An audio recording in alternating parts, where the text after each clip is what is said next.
A Ritz cracker pie crust is absolutely delicious.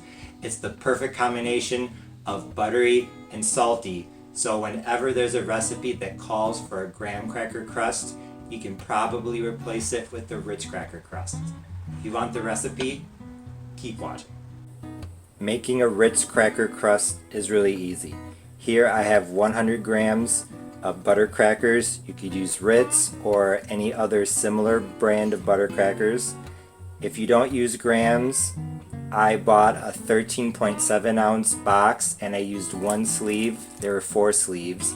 So if you get a 13.7 ounce box of Ritz or other crackers, use 1/4. You could use a food processor to grind these into crumbs, or you could do what I'm going to do. I just put them into a bag and I'm going to use a rolling pin. So the first step is just to mash the crackers.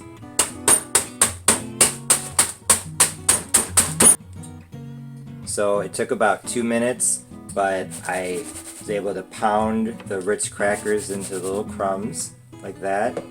Now all I have to do is add half a stick or 4 tablespoons of melted butter along with 1 tablespoon of sugar and mix. Some recipes call for 3 tablespoons of sugar, but honestly I think that's a bit much because this is going to be a pie, so the filling is going to be sweet already.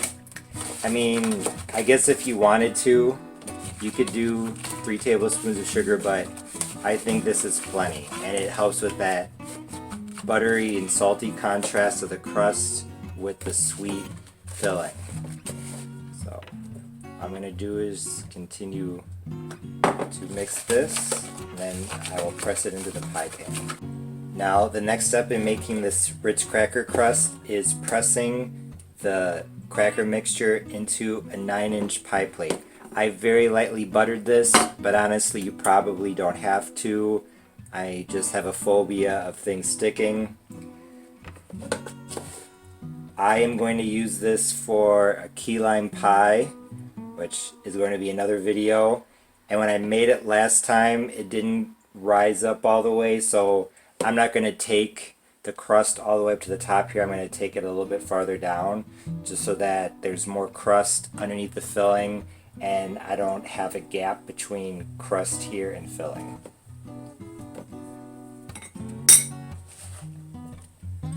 Some of the recipes call for 1.5 sleeves of Ritz crackers and more butter, probably 5 to 6 tablespoons.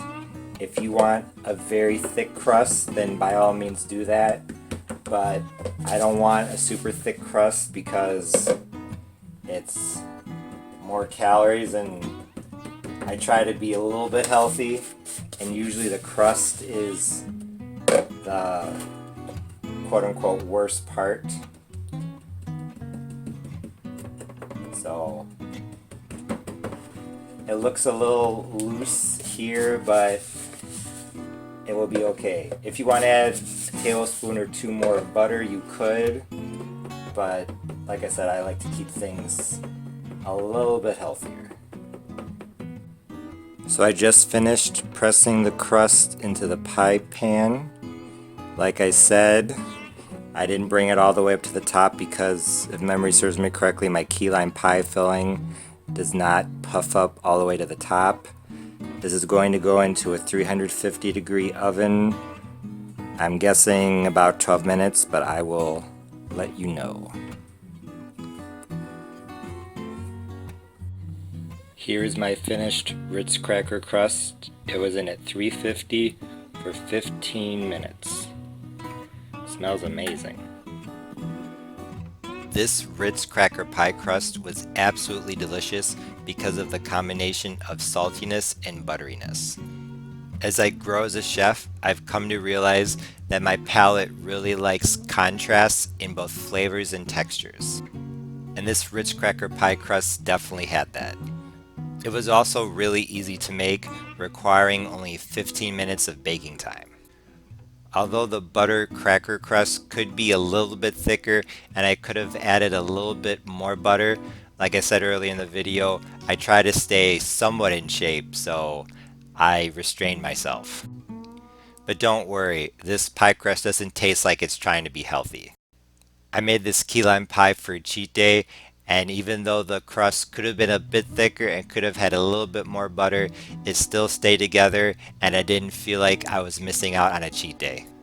Although it might not seem like a lot, if you make a lot of pies and cakes, cutting out a couple hundred calories in each pie or cake by the end of the year can add up to a lot of calories.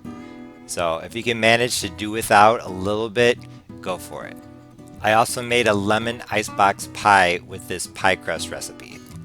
Honestly, this lemon icebox pie was so good that it's now one of my new favorite pies, so you're not going to want to miss this upcoming video. This Ritz cracker pie crust recipe marks the beginning of a short series in which I show pie recipes using this Ritz cracker pie crust.